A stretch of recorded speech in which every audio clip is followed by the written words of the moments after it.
Oi pessoal, tudo bem? Vamos começar mais uma aula? Só que antes disso, mais uma vez, se inscreve no canal, ativa o sininho, deixa o like e comenta. Seu comentário é muito importante para nós. Temos falado de uma cosmovisão, falado um pouco sobre como ocorreu a evolução do pensamento até a igreja, dias de Jesus, filosofia grega. Falamos na semana passada um pouco sobre religião, sobre fé, falamos um pouco sobre Descartes, um filósofo de grande relevância para o pensamento filosófico. Nesse mesmo período, ali no século XVI, aconteceu um importante momento na história, a Reforma Protestante. Nesse período, grandes decisões ocorreram que mudaram a vida da humanidade e que transformaram a nossa cosmovisão. A Reforma Protestante lança alicerce sobre aquilo que é hoje o nosso exercício de fé, a nossa prática de fé cristã. Pois os princípios daquele momento, pois a luta de alguns cristãos, de alguns reformadores daquele tempo, desenvolveram hoje o que é o pensamento teológico. Vamos falar um pouco mais sobre a Reforma Protestante. Nos séculos que antecederam a Reforma Protestante, a Igreja não vivia em um vácuo, mas sim num contexto político-social mais amplo, o qual tinha múltiplas interações. No final da Idade Média, houve o surgimento dos chamados Estados Nacionais, as modernas nações europeias, o que representa uma grande ameaça às pretensões do papado. Na Alemanha, Sacro Império Romano, Rodolf von Habsburg foi eleito imperador em 1273. Em 1356, um documento conhecido como Bula de Ouro determinou que cada novo imperador seria escolhido por 7 eleitores, 4 nobres e 3 arcebispos. Havia descentralização política, e isto é, o poder dos príncipes se limitava à autoridade do imperador, e forte tensão entre a igreja e o Estado estava ocorrendo ali constantemente. Na França, houve um fortalecimento da monarquia. Filipe IV,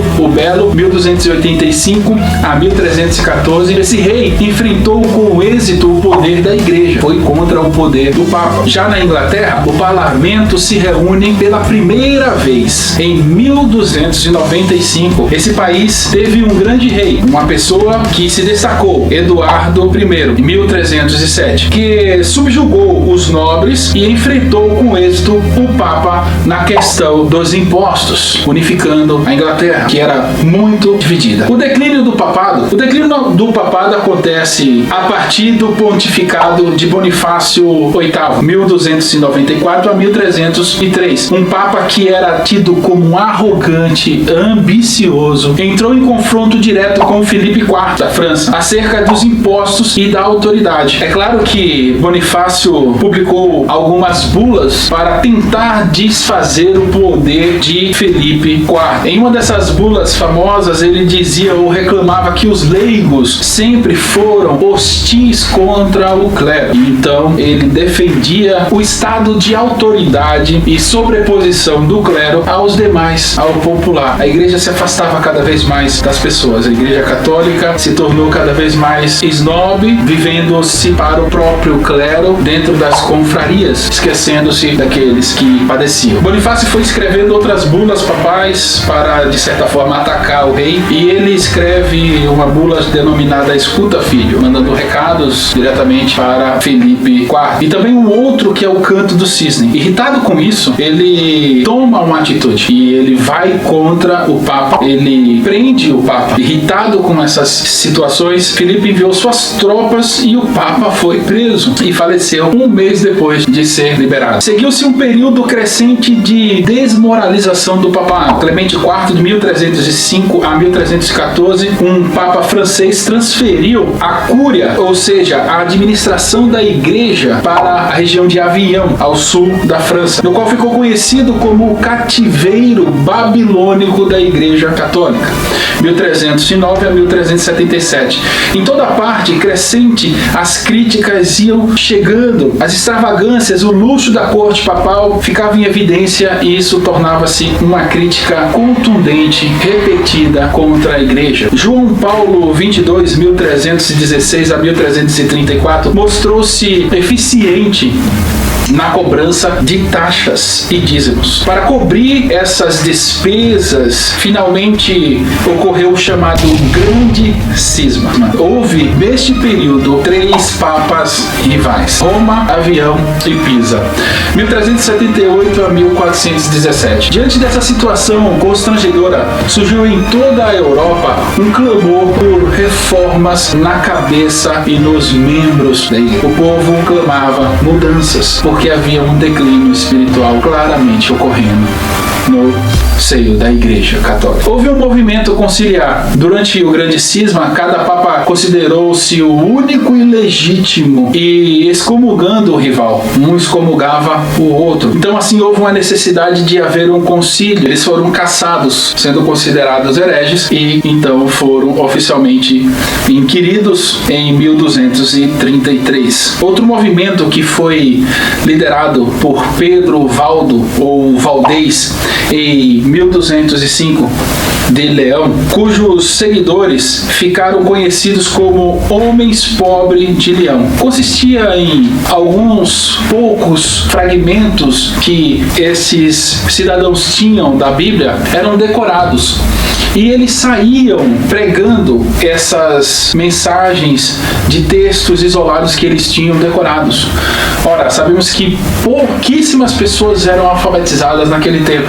Então os valdeses, eles de alguma forma tendo acesso a alguns fragmentos, uma espécie de remanescente fiel da igreja, tentaram de alguma forma assimilar, decorar esses textos, e quando eles faziam as suas viagens comerciais, eles iam anunciando nas cidades, falando, pregando nas cidades. Mas essa competência de pregar pertencia apenas ao clero, pertencia apenas à igreja. É claro que com o tempo esses valdeses também foram de alguma forma perseguidos e foram mortos. Como eles incentivavam a pregação de leigos, de mulheres, negavam o purgatório, alguns poucos fugiram e mais tarde se anexaram ao movimento de reforma protestante. Alguns movimentos de reforma. Nos séculos 14 e 15 surgiram alguns movimentos. Sim, a pessoa de João Wycliffe em 1325 a 1384,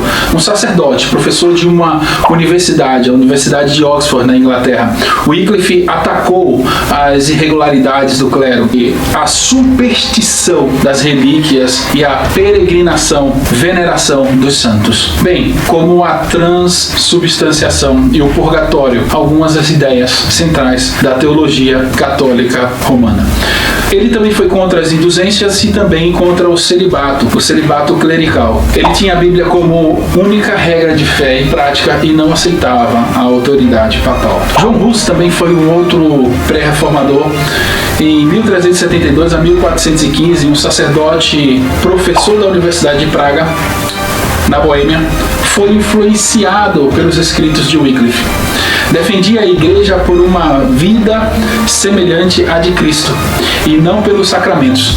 Dizia que todos os eleitos são membros da igreja e que seu cabeça é Cristo e não o Papa. É claro que esses homens, tal como Jerônimo de Savonarola, tiveram uma grande luta contra a igreja. Alguns voltaram atrás em seu posicionamento, outros perderam a sua vida, mantendo-se fiel naquilo que acreditavam. O interesse pelas obras da antiguidade levaram alguns estudiosos, alguns humanistas bíblicos a estudarem as línguas originais da palavra de Deus, da Bíblia Sagrada, que ainda nem era composto como Bíblia Sagrada. Tínhamos aí a Vulgata Latina e alguns outros textos em grego ou em hebraico, em posse da igreja. Alguns desses homens então se destacaram, sendo uns deles em especial, o nome dele, Tyndale, foi uma pessoa que influenciou de certa forma, tendo traduzido o Novo Testamento grego para a língua inglesa. Ele foi perseguido e assassinado, pois não havia esse espaço no pensamento católico romano, no ambiente de fé da igreja. Apenas o clérigo tinha acesso às escrituras. Ela não poderia estar em outra língua senão no latim. Para a compreensão desse período, em situações gerais, eu recomendo o filme do autor Umberto Eco, que escreveu um livro e se tornou um filme, que se chama Em Nome da Rosa. Esse filme retrata bem o que é esse período, saindo ali da Idade Média para a Reforma Protestante, mostrando mais ou menos como que era a vida de alguns monges em um monastério. O início do filme tem algumas situações icônicas. Um portão que se abre para a entrada de um franciscano que vai investigar crimes, mortes que acontecem ali naquele monastério. E esse portão ele se fecha para o mundo, né? É uma desarmonia muito grande que se vê ali naquele monastério. A falta do belo, é um ambiente fechado, um ambiente pesado. Ocorre constantemente ali um confronto entre a fé e a ciência. Isso fica evidenciado porque os monges estão achando que o que está causando aquelas mortes é alguma força sobrenatural das trevas, e quando na verdade não é. Eu não vou contar o final do filme, senão vai perder a graça, né? Permitir assim que você veja por si próprio. Mas algo que fica muito claro ali é a transição de tempo, onde você tem, de certa forma, a ciência entrando no mundo, tentando de alguma forma trazer melhorias para a vida do homem, e isso aparece em uma cena onde tem uma plantação de ervas medicinais, e depois você tem na cena o corte onde tem um homem batendo na bigorna, no martelo, no ferro, dando aí ao entender que é a era medieval para uma passagem de um algo novo, que seria aí esse período de transição que nós vemos claramente no século XVI, de mudanças de mentalidade, de uma fé que ela busca em sua razão ser mais do que apenas uma tradição, uma fé que busca um entendimento próximo dos originais, que retratem verdadeiramente aquilo que a Escritura quer trazer como ensinamento vivo da palavra de Deus. Uma outra coisa que acontece ali muito interessante é que existe uma adoração meio que cega, que era o que realmente ocorria muitas das vezes por parte de alguns monges, de alguns religiosos dessa época. O dogmatismo fica muito claro e ele é sem racionalidade, sem lógica.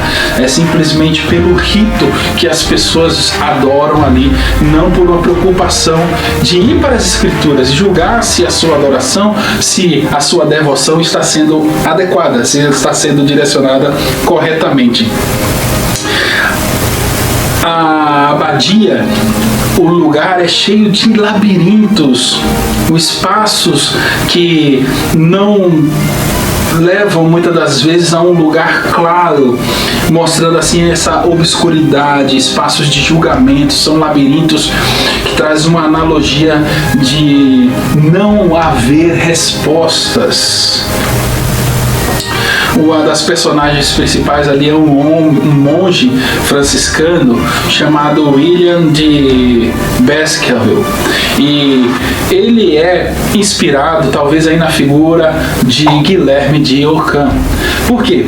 Esse monge ele é racionalista de certo modo, ele está tentando desvendar os crimes que ocorrem ali, e esses crimes não ocorreram por causa de Satanás entrando no corpo dos monges e levando eles a morrer.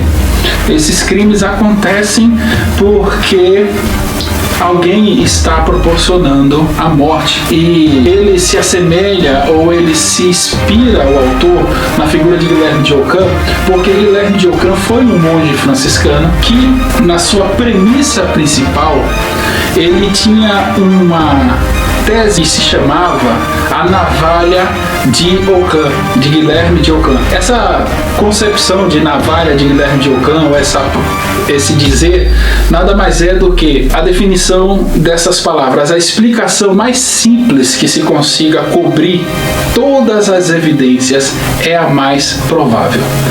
Então, para todas as circunstâncias, situações imaginárias, ilusórias, Guilherme de Ockham ele fala que a explicação mais simples que consiga cobrir todas as evidências é a mais provável que tenha sido ou que tenha ocorrido. Tem também a figura ali de Bernardo de Guy, que é um inquisidor que, na verdade, o nome faz menção a uma pessoa que de fato existiu. Guilherme de Guy, ele levou mais ou menos mais de 900 pessoas para a fogueira como inquisidor. Matou mais de 900 pessoas. Essas foram as suas sentenças. Inclusive, o manual de Inquisição foi escrito por ele. Ele escreveu um manual de Inquisição. O que deve ser perguntado, como deve ser perguntado, como descobrir se aquela pessoa está com um demônio ou não.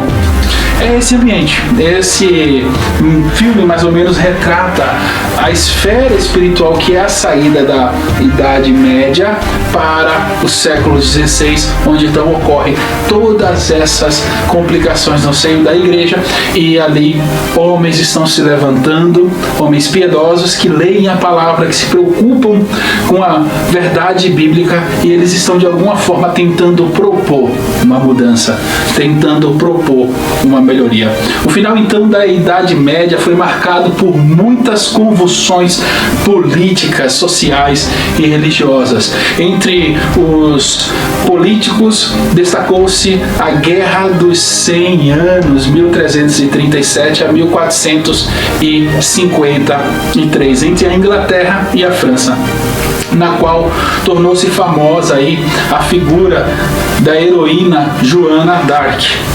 Houve também muitas revoltas camponesas. O declínio do feudalismo levou muitas pessoas até a cidade, surgindo então aí o capitalismo. Daí então teria surgido esse sistema hoje que nós temos, esse sistema de capital, o sistema capitalista. Nesse aspecto também ocorreram grandes enfermidades, como já falamos em outro vídeo. Houve aí a peste bubônica, ou mesmo a peste negra, as guerras e epidemias, males horripilantes produziram grandes mortes e devastaram de certa a população e a vida social das pessoas ali na Europa.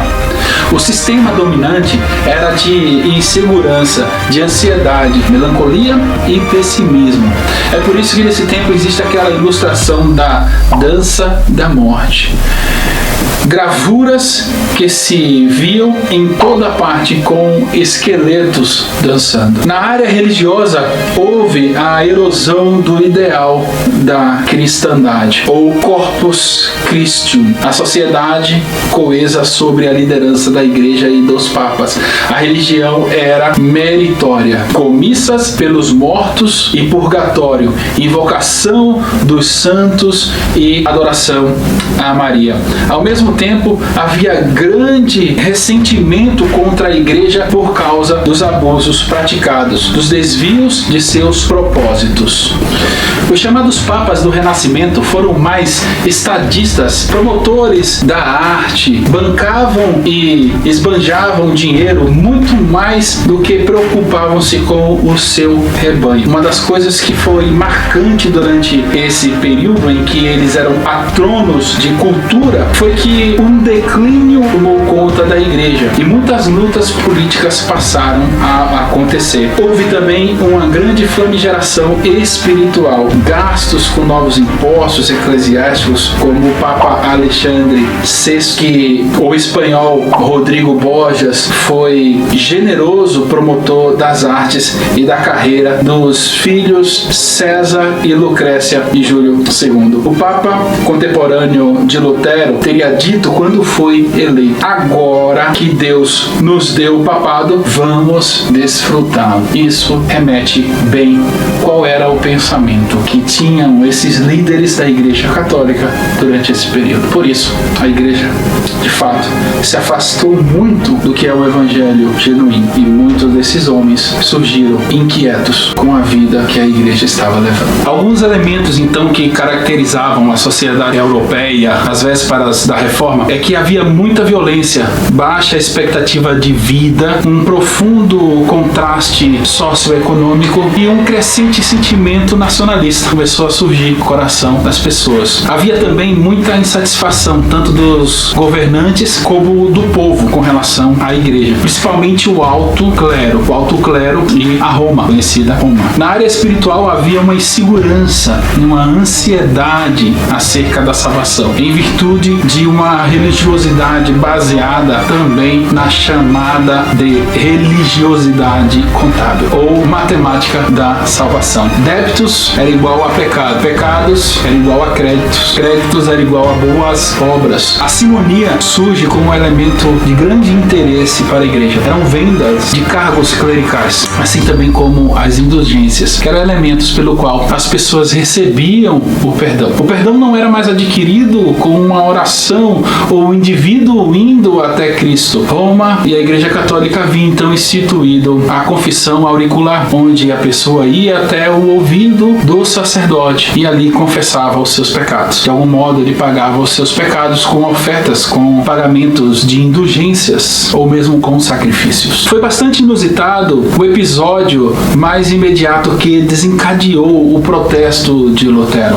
Desde meados do século XIV, cada novo líder do Império Romano era escolhido por um clérigo eleitoral composto de 4 príncipes e 3 arcebispos.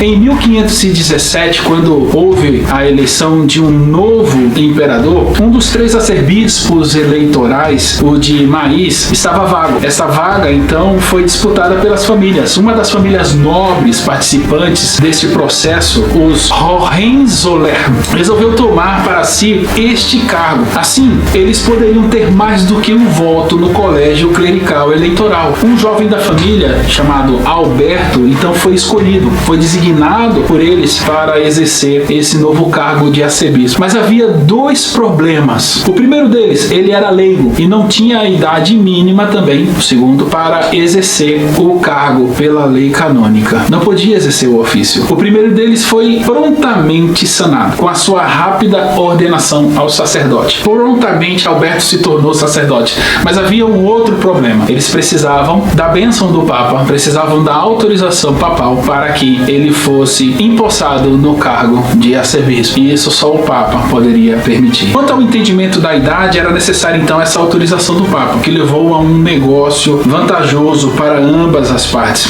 A família nobre comprou essa autorização do Papa Leão V, mediante um empréstimo feito junto aos banqueiros Furrer de Ansburgo. Ao mesmo tempo, o Papa autorizou o novo arcebispo Alberto de Brandesburg a fazer uma nova venda especial de indulgências, dividindo, é claro, a rentabilidade, os rendimentos da seguinte maneira: parte serviria para o pagamento do empréstimo que essa família fez e a outra parte iriam para as obras da Catedral de São Pedro, que era a grande construção ali, a qual estava engajado Leão V. O negócio então foi feito, o empréstimo foi feito, o pagamento foi feito ao Papa. O Papa disse: vamos pagar essa dívida aí, vai fazer uma coisa boa para mim e para você, a gente precisa construir a catedral, então toma, vende indulgências, você já pode como arcebispo fazer isso, você paga o empréstimo e também dá um pouquinho mais de dinheiro aqui para a catedral ser construída. Então logo foi instalado no seu cargo, Alberto então encarregou o dominicano João Tetzel a fazer a venda das indulgências, o perdão das penas temporais do pecado. Era só comprar aquele papelzinho ali que já estava assinado, cheque em branco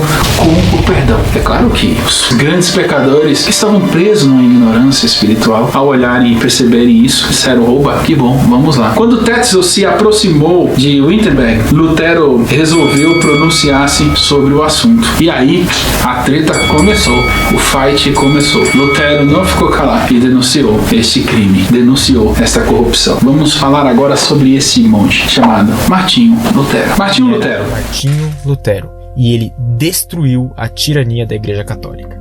Agora, Martinho é um cara normal, que quer se tornar um advogado, mas um dia ele se encontra em uma tempestade, raios para todo lado. Temendo ser atingido por ele jura que se Deus o salvasse dessa, ele se tornaria um padre. num tipo falou e fez, Martinho se encontra um padre católico. Agora, como um padre, ele tem acesso à Bíblia e passa a lê-la. Ele teme aquele Deus que conheceu na tempestade e fica com uma dúvida atormentadora. Como posso me acertar com Deus? Então, ele tenta aquela forma religiosa, tentando subir a escada. Ele tenta orar por horas, jejuar, confessar tudo a um sacerdote, mas não funciona. Isso se chama santificação, ser uma boa pessoa. Basicamente é isso que toda religião fala. Seja uma boa pessoa e você será aceito por Deus. Ser aceito por Deus significa justificação. Mas como disse antes, Martinho teme a Deus. E isso é importante, porque Salmo 25,14 diz: o segredo do Senhor é com aqueles que o temem. A católica está longe de temer o Deus vivo. Em vez disso, está usando o sistema religioso construído para o seu próprio interesse para se enriquecer. Eles explicam para os pobres que eles podem pagar dinheiro para ficarem quites com Deus. Em troca disso, eles ganham um papel chamado de indulgência. Martinho Lutero, muito interessado em ficar quite com Deus, ficou chocado, pois não conseguiu encontrar na Bíblia algo que defendesse isso. Então ele escreve 95 teses que ele quer discutir e prega o papel na porta da capela local, localizada em Wittenberg, na Alemanha. Mas, da mesma forma que foi com o mestre, assim também foi com seu servo. Cristo falou contra usar o templo para negócios, e Lutero falou contra a igreja feita em máquina de dinheiro. E os religiosos responderam unânimes: fora com ele. Lutero é chamado pelas autoridades religiosas para renegar e voltar atrás nas coisas que ele escreveu e pregou lá na porta. E lá, perante os cabeças da religião, ele falou uma frase que mudou a Europa e o mundo: a não ser que eu esteja convencido pelo testemunho das Escrituras ou pela razão clara, pois não confio nem no Papa nem nos concílios, pois é bem sabido que eles frequentemente erraram e se contradizem. Sou obrigado pelas Escrituras que citei, e minha consciência é prisioneira da palavra de Deus. Não posso e não irei renegar nada, pois não é nem seguro e nem correto agir contra a consciência. Que Deus me ajude. Amém. E essa é a segunda grande revolução que ele causa: pôr a Bíblia acima da religião da igreja. A equação da igreja era igreja mais papa mais Bíblia em latim mais tradição igual a verdade. A equação de Lutero era Bíblia igual a verdade. Então, alguns dias após Lutero se recusar a renegar as teses, a igreja o declara um fora de lei e passa a caçá-lo. Para salvá-lo dos que queriam a sua vida, alguns bons amigos o sequestraram e espalharam a falsa notícia de que ele havia sido assassinado.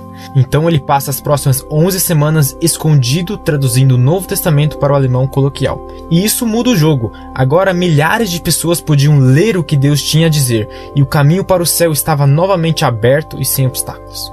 E o resto é história. Podemos dizer que Lutero, durante esse período, viveu momentos terríveis e muita perseguição, mas também momentos de uma oportunidade ímpar de produzir muita coisa que serviu como base, foi basilar para o pensamento teológico. Muitos reformadores que vieram depois beberam da fonte daquilo que ele deixou de alguma forma como legado. Carlos V não se preocupou com o problema de Lutero, sendo ele imperador e tendo sido guardado por um príncipe que era Frederico o Sábio.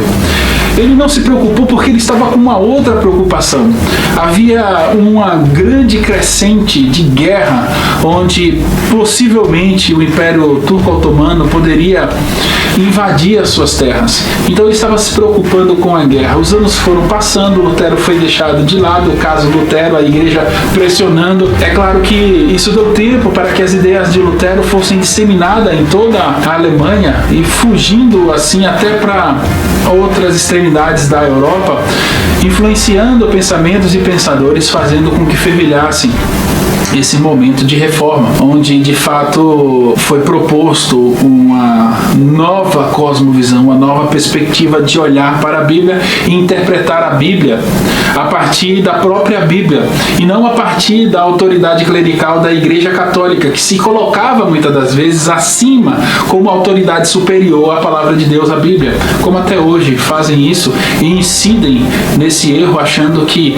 de fato são corretos ao afirmar afirmarem isso ou a falarem isso. Não existe autoridade maior sobre a palavra de Deus. A palavra de Deus é a autoridade maior e é a regra de fé e prática das nossas vidas. Algo que aconteceu ali interessante com a vida de Lutero foi o fato de, com seus escritos e a sua compreensão, a não necessidade da prática do celibato, mas, de certa forma, a influência ou a indicação para que mesmo as freiras e os monges contraíssem o matrimônio. Muitos saíram dos monastérios ou dos conventos, as freiras e monges, então começaram a contrair o matrimônio, começaram a se casar. Surge uma figura ali interessante, que é a figura de Catherine Van Bora. Catherine Van Bora era uma freira e ela tinha pretendentes, mas o coração dela já batia por Lutero e ela não aceita os pretendentes que surgem porque ela queria casar-se com Lutero. Lutero fica ciente disso, sabendo de alguma forma que ela era apaixonada por ele, que gostava dele, e ele preocupa-se com isso porque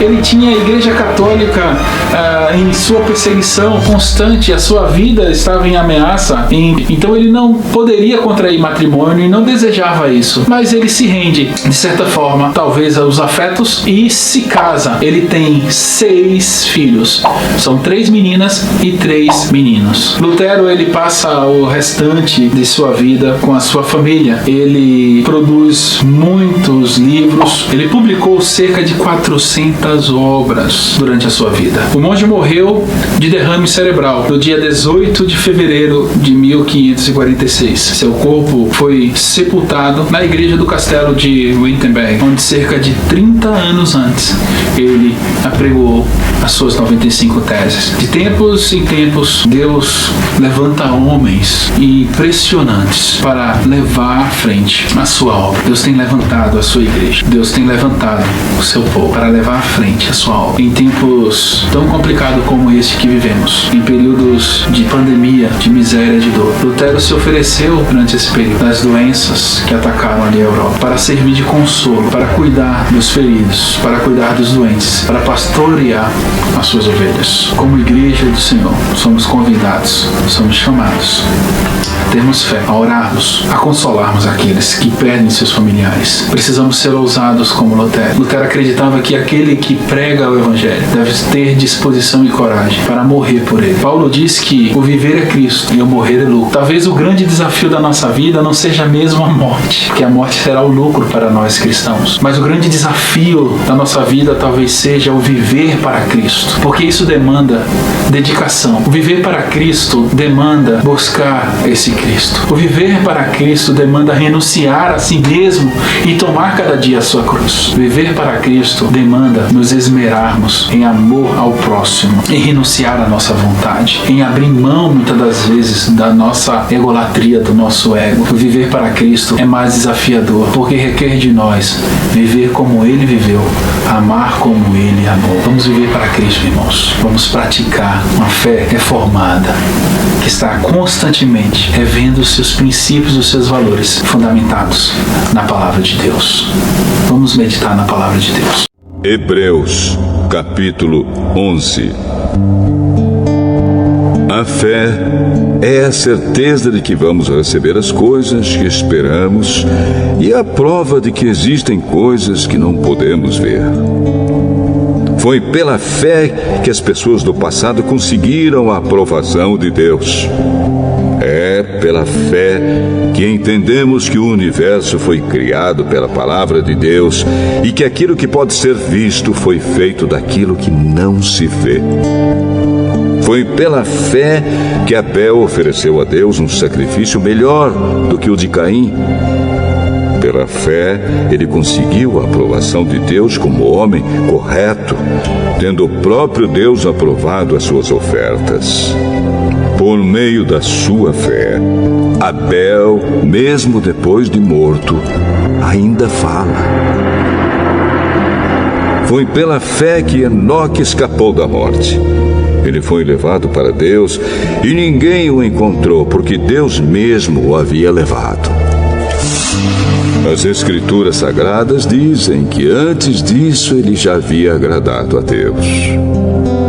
Sem fé, ninguém pode agradar a Deus, porque quem vai a Ele precisa crer que Ele existe e que recompensa os que procuram conhecê-lo melhor. Foi pela fé que Noé ouviu os avisos de Deus sobre as coisas que iam acontecer e que não podiam ser vistas. Noé obedeceu a Deus e construiu uma barca em que ele e a sua família foram salvos. Assim Noé condenou o mundo e recebeu de Deus a aprovação que vem por meio da fé. Foi pela fé que Abraão, ao ser chamado por Deus, obedeceu e saiu para uma terra que Deus lhe prometeu dar. Ele deixou o seu próprio país sem saber para onde ia. Pela fé, ele morou como estrangeiro na terra que Deus lhe havia prometido. Viveu em barracas com Isaque e Jacó, que também receberam a mesma promessa de Deus. Porque Abraão esperava a cidade que Deus planejou e construiu. A cidade que tem alicerces que não podem ser destruídos. Um dos maiores desafios para a fé é ver se cumprir aquilo que Deus promete. Nós temos promessas de Deus em nossas vidas, como povo eleito em Cristo Jesus. O cristão, ele é um crente e como tal é alguém que crê na palavra de Deus, nas escrituras, tal como Martinho Lutero, ele creu nas escrituras. O crente também, de igual modo, é desafiado a viver pela fé. Martinho Lutero, ele lê em Romanos 1:17 que o justo viverá pela fé. O monge se depara com essa passagem e essa confiança passa a ser despertada em seu coração. Ele passa a confiar nas promessas de Deus. Ele se depara com uma palavra que o impulsiona a romper com os laços da Igreja Católica que se encontravam corrompidos. Ele confia na promessa de Deus. Tal como crente fiel em Deus, nós também confiamos na promessa de Deus. Ele sabe que na palavra de Deus existem promessas. Nela nós temos a promessa de que seremos abençoados por Deus. Nela nós temos a promessa de que receberemos a vida eterna por meio do sacrifício de Cristo Jesus. Nela nós receberemos a ressurreição dos mortos. Jesus, um dia, ele vai voltar para nos levar. Temos essa promessa também guardada em nosso coração. Jesus, ele vai ressurgir glorioso nos céus e os mortos ressuscitarão. Temos a promessa de Deus de que um dia a nossa história acabará bem.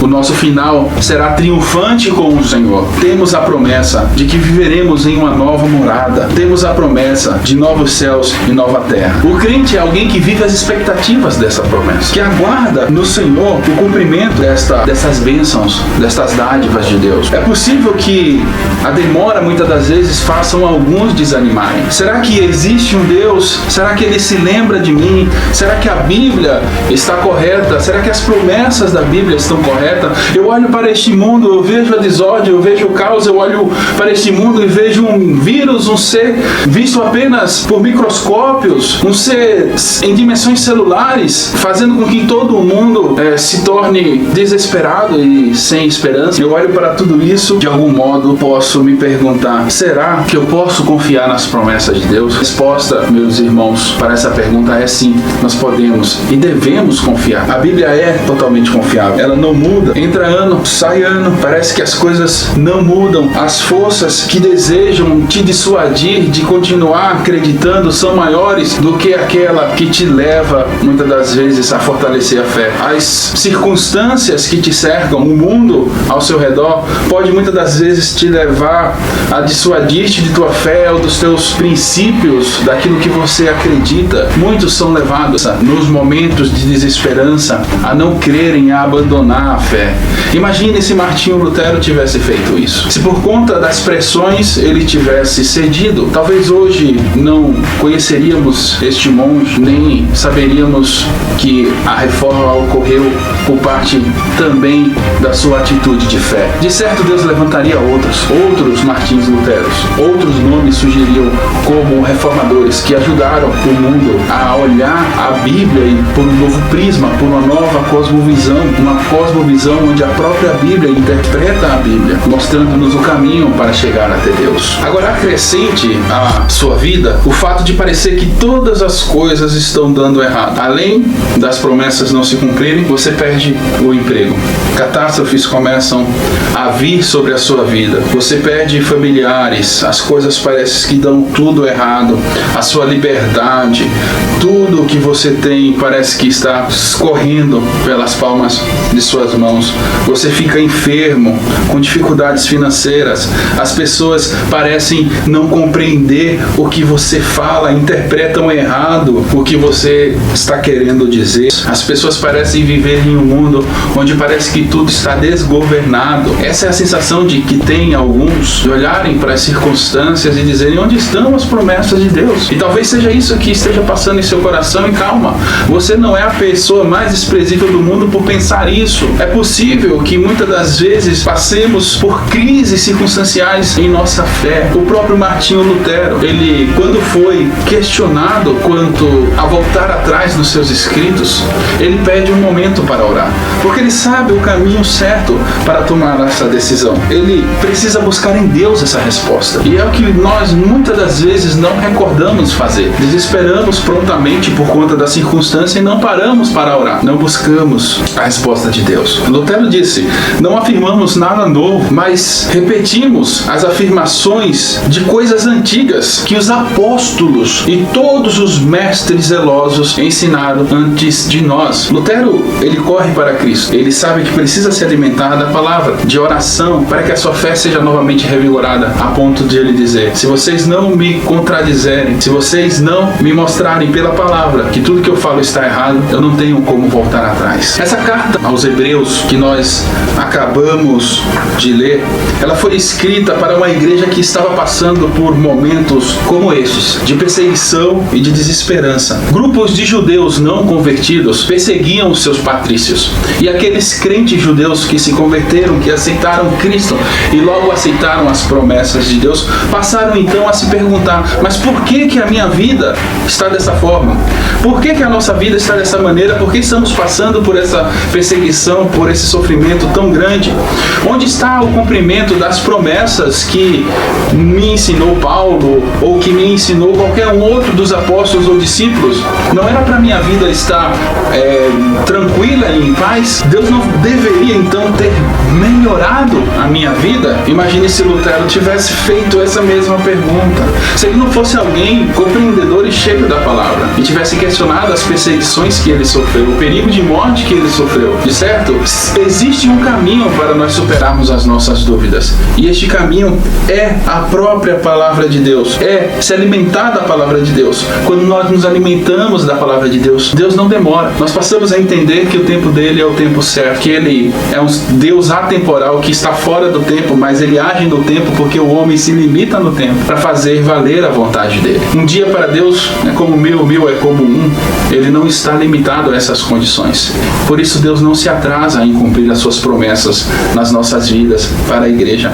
O escritor em Hebreus parece que ele está animando os seus ouvintes. Ele está mostrando que não há vantagem em abandonar a Cristo, que não devemos fazer isso. No capítulo 11, ele começa a ensinar o que é a fé, e ele diz que ela não é uma varinha de condão que simplesmente resolve as coisas em um balançar de braços. Ele deixa claro que a fé não é proferir palavras de positivismo dizendo que tudo vai dar certo, creia, repita comigo, tudo vai dar certo, tudo vai dar certo. Não, ele ensina que a fé não ocorre por um determinismo, não ocorre pelo fato de eu dizer está determinado que as coisas irão acontecer. Não, Pelo contrário, ele deixa claro que a fé não é uma força da mente, não é algo transcendental. Ele ensina a confiarmos em Deus. Ele ensina que fé é confiar em Deus mesmo quando parece que todas as coisas estão dando errado. Mesmo quando parece que a promessa de Deus não vai ocorrer. A questão não é a fé, mas o Deus que promete todas essas promessas. Ele é fiel para cumprir todas essas promessas. Ele é Deus. Ele é a fonte da nossa fé. Se temos convicção plena de que as coisas irão se cumprir, que todas as promessas de Deus para a nossa vida irão se cumprir, é porque cremos em um Deus que não falha e que cumpre. Não é homem para que minta, nem se arrependa. Ele é cumpridor de todas as suas promessas. E como igreja podemos confiar que vale a pena guardar a promessa como um justo e viver pela fé, tal qual Lutero fez, viveu pela fé. E hoje gozamos todas essas benesses por conta de homens como estes, como foi Lutero, como foi Calvino, que a gente vai falar um pouco mais à frente, e como foi muitos outros dos reformadores, que nos deram bases para ser igreja fiel, justificada pelo sangue de Cristo Jesus. O escritor cita uma galeria de fé como exemplo. Ele traz nomes de pessoas que deram um exemplo de vida sobre a sua fé e que viveram a ponto de deitar a morte, se preciso fosse, pela sua fé. Talvez poderíamos dizer que se o cânon não tivesse fechado nos dias de hoje, Lutero seria um nome provável a entrar ali naquela galeria e poderia ser dito: pela fé, Lutero rompeu com um sistema corrompido e, crendo na palavra de Deus e na justificação pela fé, protestou para que a igreja tivesse a liberdade de princípios que não estão adequados à palavra de Deus. Imagine, talvez isso esteja escrito em um livro chamado Livro da Vida. Mas de fato, homens muitas das vezes são levantados de tempos em tempos para serem ferramentas de Deus e promoverem um avivamento e promoverem mudanças que muitas das vezes são necessárias na sociedade. A fé verdadeira pode passar por diversidades, pode passar por questionamentos, mas a fé vem pelo ouvir a palavra de Deus. Ouça a palavra de Deus. Não há como se alimentar de fé se você vai para a televisão. Não há como se alimentar de fé se você recorre com os teus problemas para outras pessoas. O único modo de alimentarmos a nossa fé é se alimentando da palavra, é ter uma vida de oração, não perdendo tempo achando que coisas supérfluas do nosso dia a dia irão de algum modo fortalecer a nossa fé. Se você quer um fortalecimento de fé, é a palavra, é a oração, é a vida com Deus que vai te dar. A fé é como um músculo e ela precisa de exercício, porque senão se atrofia e morre. Os exercícios, as vitaminas para a fé são bem conhecidos. É a palavra, é a oração. A esperança vai nos fazer inflar o coração de que Deus um dia irá cumprir tudo aquilo que Ele prometeu em sua palavra. Lutero é um exemplo. Por fé viveu a justiça de Deus a ponto de pôr a sua vida em risco. Esses irmãos na carta em Hebreus que são consolados pelo escritor também estavam pondo a sua vida em risco. Mesmo com as dúvidas que passaram, foram consolados e motivados a viver por fé. A palavra de Deus e o próprio Deus nos motiva de igual modo a viver por fé. O justo viverá pela fé. Que Deus nos abençoe. Deixa seu like, se inscreve no canal, ativa os sininhos para sempre receber notificações novas. E se você gostou do vídeo, compartilhe por favor para as outras pessoas verem. Tchau!